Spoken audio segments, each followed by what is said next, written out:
How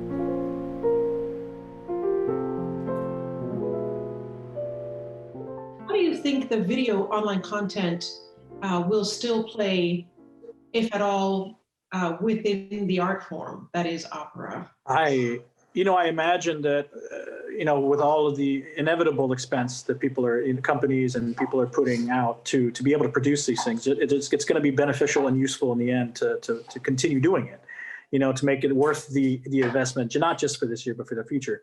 I mean, as it is, we've already had so many, I've been on so many, I never like to know, but I've been in productions where it's like the very first show is live streamed to Facebook or live streamed to their website, all these sort of things.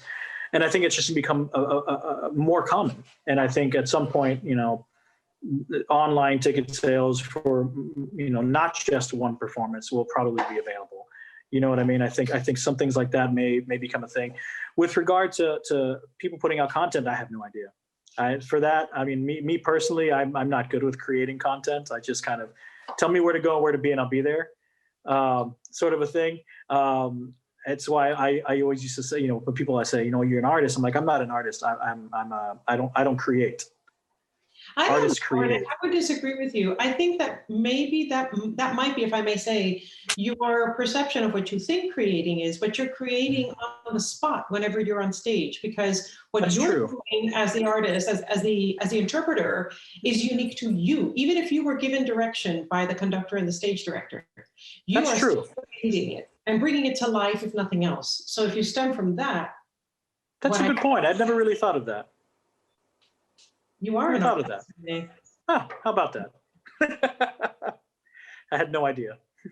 I want to ask you about actually origins. How did you discover that you have this gorgeous singing voice, and how did music first enter your life, if you can remember those early times? Oh man. Okay, so one of the, I had family that a lot of family played music. I recently found out, I didn't know at the time, but my uncle was in a rock band for a while on my dad's side. I always knew that he was into music. He has a room dedicated to music. He's got guitars everywhere. He creates jazz music. He's got synthesizers. He's got everything. He loves this stuff. On my dad's side, on my mom's side, I had two uncles. I have one uncle now. That played Tejano music in conjunto, like that's, that sort of thing. And it was totally different from opera, of course, but there was always music around. My brother played clarinet, in marching band. And for me personally, when I started with music, I don't know why. Well, I mean, I kind of know why.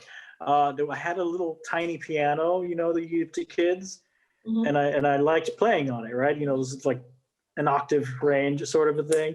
And I liked to play around with it. I guess I was young and it was fun. So I told my mom that literally in the same question, I said, I want to take karate lessons and I want to take piano lessons.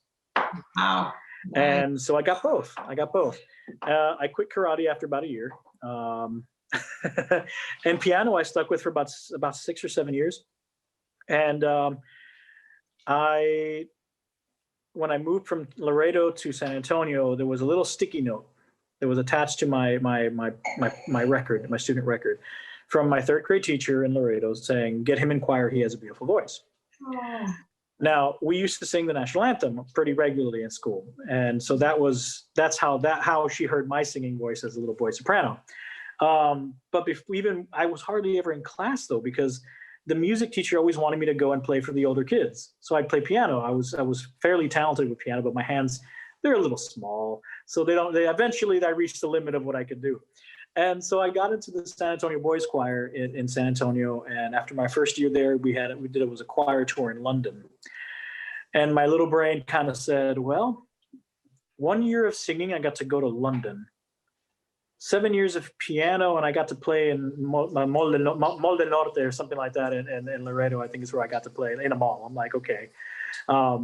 Clearly, singing is the way I should probably be going, because this is looking like it's going to have a better trajectory for me.